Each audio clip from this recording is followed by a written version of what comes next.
আমাদের অনন্য স্টোরি সকল প্রকার পার্ট গল্প দেখতে আমাদের চ্যানেলটি সাবস্ক্রাইব করে পাশে থাকা বেল আইকনটিতে ক্লিক করে অল নোটিফিকেশন অন করে দিন। প্রাণ পাখি, are you ready for your surprise? Noor মুচকি হেসে আস্তে করে মাথার উপর নিচে ঝাঁকালো। আদিত্য নূরের চোখের উপর থেকে আস্তে করে হাতটা সরিয়ে নিল। নূর ধীরে ধীরে চোখ খুলে সামনে তাকালো। ওর সামনে সুন্দর একটা দোতলা বিশিষ্ট একটা ডুপ্লেক্স বাসা, যেন কোনো বারবিডল হাউস। বাসার সামনে একটা সুইমিং পুল, চারিদিকে হরেক রকম গাছগাছালি। ফার্ম হাউসের মতো অত জায়গা না হলেও বাসাটা প্রায় ওই রকমই। নূর মুগ্ধ হয়ে চেয়ে আছে। ও ভেবে পাচ্ছে না কোথায় আসলো ওরা। আদিত্য আবারও নূরের কানের কাছে মুখ নিয়ে বলল, পছন্দ হয়েছে আমাদের ছোট্ট ভালোবাসার নীর? নূর ঘাড় বাঁকিয়ে বিস্ময় ভরা চোখে আদিত্যের দিকে তাকিয়ে বলল, এটা আমাদের বাসা? আদিত্য মুচকি হেসে পেছন থেকে নূরের কোমর জড়িয়ে ধরে নূরের ঘাড়ের উপর থুতনি রেখে বলল, তো তোমার কি মনে হয় বিয়ের রাতে আমি আমার বউকে অন্যের বাড়িতে নিয়ে আসবো? হ্যাঁ, এটা আমাদের বাসা। তোমার খোলামেলা প্রাকৃতিক জায়গা অনেক পছন্দ, তাই অনেক খুঁজে এই বাসাটা পেয়েছি। হয়তো ফার্ম হাউসের মতো অতটা সুন্দর না, তবে কিছুটা ওই রকমই। তোমার পছন্দ হয়েছে তো?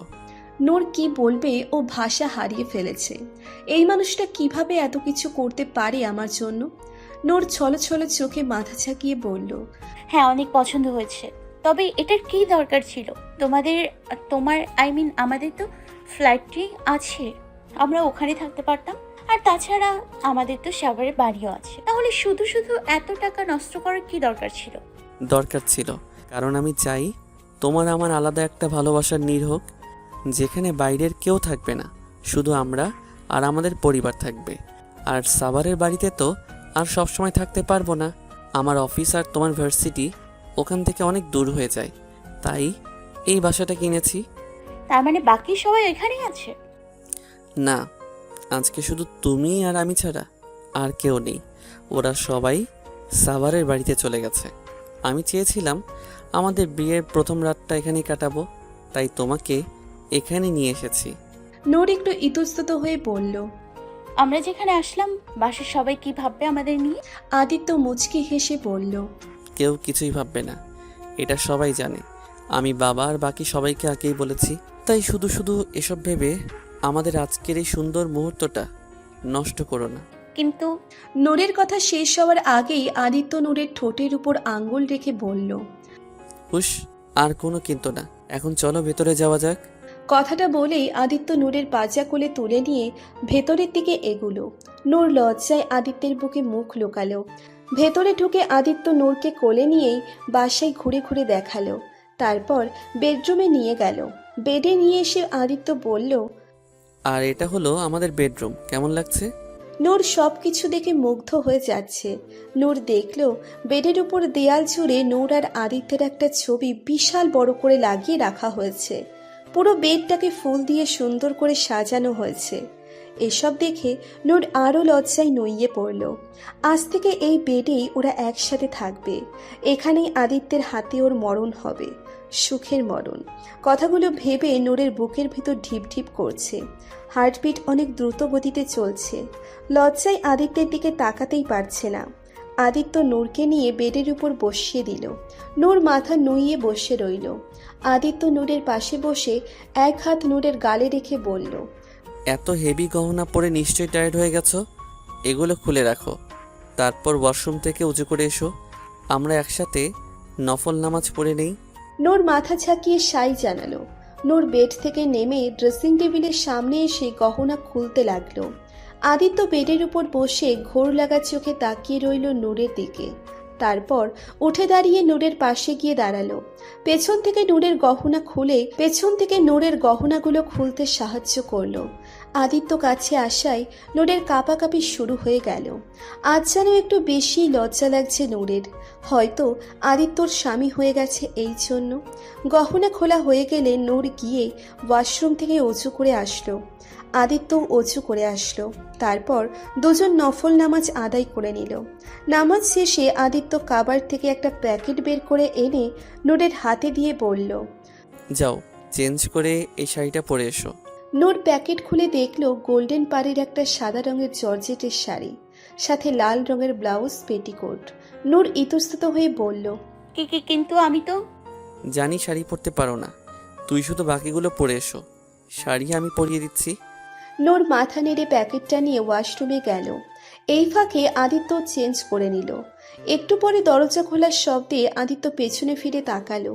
নূর ব্লাউজ পেটিকোট পরে বুকের ওপর তোয়ালে ওড়নার মতো করে দিয়ে আস্তে করে বেরিয়ে এলো। এভাবে আদিত্যের সামনে যেতে ভীষণ লজ্জা লাগছে নূরের। হাত পা প্রচুর কাঁপছে, বুকের ভেতর ঢিপ ঢিপ করছে। লজ্জায় আদিত্যের দিকে তাকাতে পারছে না। মাথা নিচু করে কাঁপা কাঁপা পায়ে এগিয়ে এলো আদিত্যের কাছে। নূরকে এভাবে দেখে আদিত্যের ঘোর লেগে যাচ্ছে, নেশায় মাতাল হয়ে যাচ্ছে। নূরের দিকে নেশা ভরা চোখে তাকিয়ে আছে। আদিত্যের এভাবে তাকিয়ে থাকা দেখে নূর আরও লজ্জায় নুইয়ে পড়ছে। আদিত্যের ঘোর কাটানোর জন্য নূর আস্তে করে গলা খাকারি দিয়ে বলল, শাড়ি। নূরের কথায় আদিত্যের ঘোর কাটল। আদিত্য নিজেকে একটু সামলে নিয়ে শাড়ি পরানো শুরু করলো। আদিত্য নূরের চারিদিকে ঘুরে ঘুরে শাড়ি পরাচ্ছে। নূর চোরা চোখে আদিত্যের দিকে তাকালো। এতক্ষণে খেয়াল করলো আদিত্য চেঞ্জ করেছে। আদিত্য নূরের সাথে ম্যাচিং করে সাদা প্যান্ট আর সাদা রঙের পাতলা একটা শার্ট পরেছে। শার্টের শুধু নিচের 2টা বোতাম লাগালো, বাকি ওপরের সবগুলো বোতামই খোলা। এর ফলে আদিত্যের 6 প্যাক বডি আর খোলা বুক স্পষ্ট দৃশ্যমান। ফ্যানের বাতাসে আদিত্যের সিল্কি চুলগুলো কপালের উপর এলোমেলো হয়ে উড়ছে। এভাবে আজ আদিত্যকে চরম আকর্ষণীয় লাগছে। নূর কিছুতেই চোখ ফেরাতে পারছে না, বারবার চোরা চোখে আদিত্যের দিকে তাকাচ্ছে। দেখতে মন চাইলে সরাসরি দেখো, এভাবে চোরা চোখে দেখার কি আছে? আমি তো তোমারই হাজবেন্ড, যত খুশি দেখতে পারো। আদিত্যের কথায় নূর লজ্জায় চোখ খিচে বন্ধ করে ফেলল। ইস, ধরে ফেলেছে। কুচি দেওয়া শেষ হলে আদিত্য নূরের সামনে হাঁটু গেড়ে বসে কুচিগুলো নূরের কোমরে গুজে দিল। সাথে সাথে নূর কেঁপে উঠল। কুচি গোজার সময় আদিত্যের নজর পড়ল নূরের পেটের নাভির উপর। আদিত্যের চোখ ওখানেই আটকে গেল। শরীরের ভেতর কেমন মোচড় দিয়ে উঠল। আদিত্য হাত বাড়িয়ে নূরের নাভির চারিদিকে বৃদ্ধাঙ্গুল দিয়ে স্লাইড করে ঘোরাতে লাগলো। সাথে সাথে নূরের সারা শরীর শিরশির করে কেঁপে উঠল। আদিত্য মুখটা বাড়িয়ে নূরের নাভিতে নাক ডুবিয়ে ঘ্রাণ নিল। তারপর ঠোঁট চেপে ধরে গভীরভাবে চুমু খেলো। নূর সহ্য করতে না পেরে চোখ বন্ধ করে আদিত্যের চুল খামচে ধরে জোরে নিঃশ্বাস ফেলতে লাগলো। কিছুক্ষণ পর আদিত্য উঠে দাঁড়িয়ে 2 হাতে নূরের মুখটা আগলে ধরে নূরের কপালের সাথে কপাল ঠেকিয়ে নেশা ভরা কণ্ঠে বলল, তুমি কখনো শাড়ি পরা শিখবে না, তোমাকে সারা জীবন আমি শাড়ি পরিয়ে দেব, বুঝেছো প্রাণ পাখি? নূর কিছুই বলতে পারছে না, নিচের দিকে তাকিয়ে শুধু লাজুক হাসছে। আদিত্য এবার নূরকে পাজা কোলে তুলে নিল। নূর লজ্জায় আদিত্যের বুকে মাথা গুজল। আদিত্য নূরকে কোলে নিয়ে রুম থেকে বেরিয়ে এসে সিঁড়ি বেয়ে ছাদে উঠে এলো। ছাদে এসে নূর সামনে তাকিয়ে আর এক দফা অবাক হলো। পুরো ছাদটা এত সুন্দর করে সাজানো হয়েছে। ছাদের রেলিং দিয়ে সাদা আর পিঙ্ক কালারের পাতলা কার্টেন, আর ওপর দিয়ে সাদা আর পিঙ্ক কালারের জারবেরা ফুল আর ফেরি লাইট দিয়ে সাজানো হয়েছে। পুরো ছাদের ফ্লোর জুড়ে গোলাপের পাপড়ি আর হার্ট শেপের বেলুন ছড়িয়ে আছে। ছাদের মাঝখানে একটা দোলনা রাখা আছে, দোলনাটাও পুরো ফুল দিয়ে সাজানো হয়েছে। সব কিছু মিলিয়ে অসম্ভব সুন্দর লাগছে। নূরের মনে হচ্ছে ও সত্যি সত্যি কোনো রূপকথার রাজ্যে চলে এসেছে। নূরের ভাবনার মাঝে আদিত্য বলে উঠল, কেমন লাগছে প্রাণ পাখি, পছন্দ হয়েছে? নূর আদিত্যের দিকে তাকিয়ে বলল, পছন্দ? আমি তো এটাই বুঝতে পারছি না যে এটা স্বপ্ন নাকি বাস্তব, এত সুন্দর সবকিছু। আদিত্য মুচকি হেসে নূরকে কোলে নিয়েই দোলনায় যেয়ে বসল। আদিত্য হাত দিয়ে নূরের কাঁধের উপর থেকে চুল সরিয়ে ঘাড়ে চুমু খেয়ে কানে নাক ঘষে লো ভয়েসে বলল, এখন থেকে তোমার সব স্বপ্ন বাস্তবে রূপ নেবে প্রাণ পাখি, কারণ এখন থেকে তোমার সব কিছু শুধু আমার, একান্তই আমার। তোমার স্বপ্ন, তোমার ইচ্ছে সবই আমার। তোমার মাথার চুল থেকে পায়ের নখ পর্যন্ত পুরোটাই আমার। তুমি পুরোটাই আমার, শুধুই আমার। এমনকি তোমার নিজের উপরও তোমার কোনো অধিকার নেই, তোমার উপর শুধু আমার অধিকার। আদিত্যের এমন মোহনীয় কথাগুলো শুনেই নূরের শিরদাঁড়া দিয়ে ঠান্ডা শীতল বাতাস বয়ে গেল। নিঃশ্বাস ভারী হয়ে যাচ্ছে নূরের। আদিত্য নূরের ঘাড়ে নাক ডুবিয়ে ঘ্রাণ নিয়ে মাতাল হওয়া কণ্ঠে বলল, উফ, তোমার এই স্মেল পাগল করে দেয় আমাকে। ইচ্ছে করে নিজের সারা শরীরে সব সময় তোমার এই মন মাতানো গ্রানটা মাখিয়ে রাখি। কথাগুলো বলে আদিত্য নূরের ফর্সা মোলায়েম ঘাড়ে চুমু খেতে লাগলো। নূরের সারা শরীর যেন অবশ হয়ে আসছে, নিজের শরীরের ভর ধরে রাখতে পারছে না। নূর আদিত্যের শার্টের হাতা শক্ত করে খামচে ধরে কাপা কাপা কণ্ঠে বলে উঠল। একটা গান শোনাবে? আদিত্য নূরকে আরও শক্ত করে জড়িয়ে ধরে কানের কাছে মুখ নিয়ে বলল। মাইন্ড ডাইভার্ট করার চেষ্টা করে লাভ নেই প্রাণ পাখি, আজ আমার মাইন্ড ডাইভার্ট হবে না। তোমাকে আগেই বলেছি, বিয়ের পরে আর কোনো বাধা মানব না। না না, সত্যি বলছি, এমন সুন্দর মুহূর্তে তোমার কণ্ঠে একটা গান শুনতে ইচ্ছে করছে। আমার প্রাণ পাখি যখন বলেছে আমি কি মানা করতে পারি? আপকা হুকুম স্যার, আঁখো পর। আদিত্য নূরের গলায় নাক ঘষে কানে চুমু খেয়ে গেয়ে উঠল।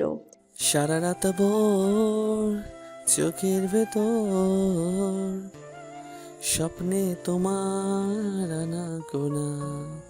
আদিত্য এক হাতের আঙ্গুল দিয়ে নূরের হাতের ওপর থেকে নিচ পর্যন্ত স্লাইড করে গেয়ে উঠল।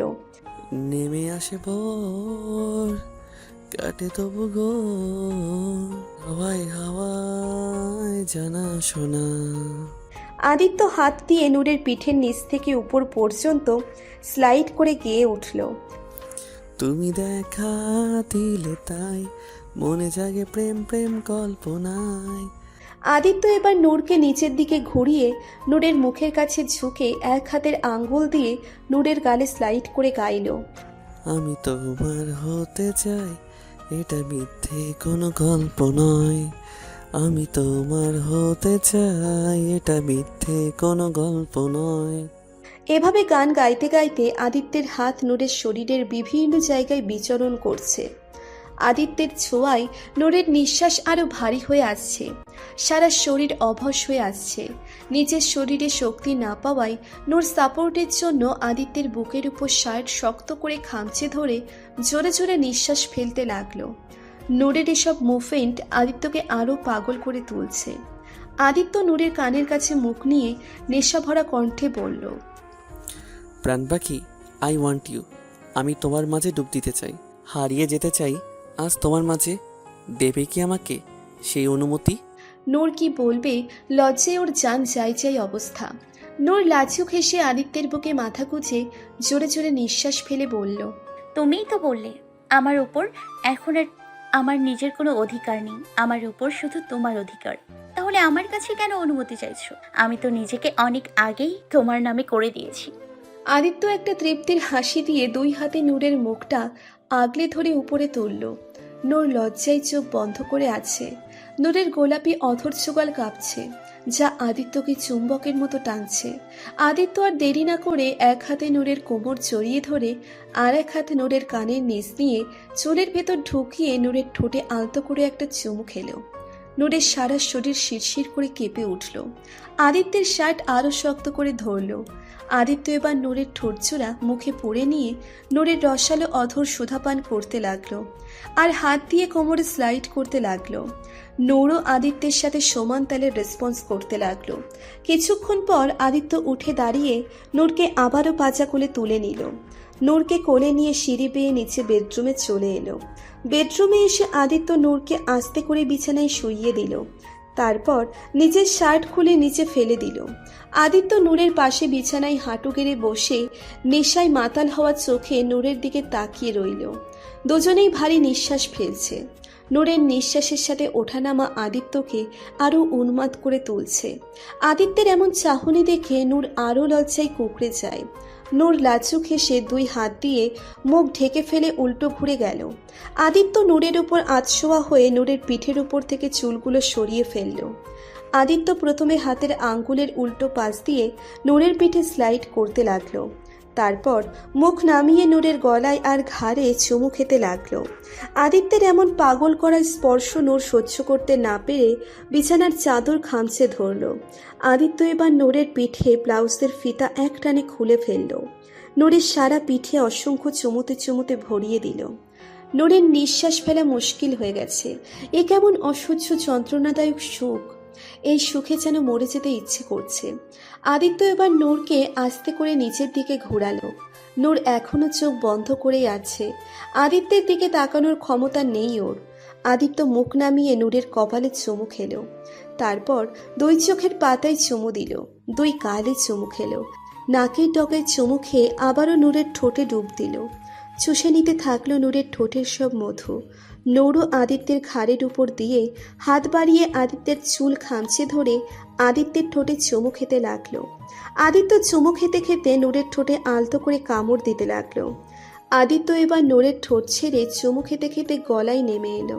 পাগলের মতো নূরের গলায় ঘাড়ে চুমু খেতে লাগলো। নূরের সারা শরীর অসম্ভবভাবে কাঁপছে। নূর এক হাত দিয়ে আদিত্যের চুল খামচে ধরে আছে, আর আরেক হাত দিয়ে আদিত্যের পিঠে খামচে ধরে আছে।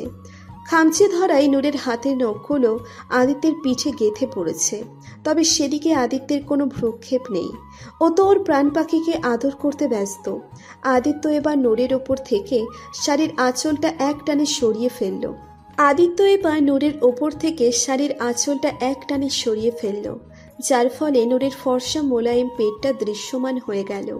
নূরের শরীরের কাঁপনির জন্য পেট আর নাভিও থরথর করে কাঁপছে, যা আদিত্যকে আরো বদ্ধ উন্মাদ করে দিচ্ছে। আদিত্য প্রথমে হাতের আঙ্গুলের উল্টো পাশ দিয়ে নূরের পেটের উপর আর নাভির চারিদিক দিয়ে আলতো করে স্লাইড করতে লাগলো। সাথে সাথে নূর মাথার পাশে বালিশ খামচে ধরে হাঁপাতে লাগলো। আদিত্য নূরের কোমরে থাকা চেইনটা খুলে ফেলে দিল। তারপর নূরের নাভির উপর মুখ নিয়ে জিহ্বা দিয়ে লেহন করতে লাগলো। নূর আদিত্যের মাথায় চুল খামচে ধরে নিচের মাথা ধনুকের মতো ওপর দিকে বাঁকা করে ফেলল। আদিত্য এবার নূরের পায়ের পাশে বসে নূরের পায়ের পাতায় চুমু খেতে লাগলো।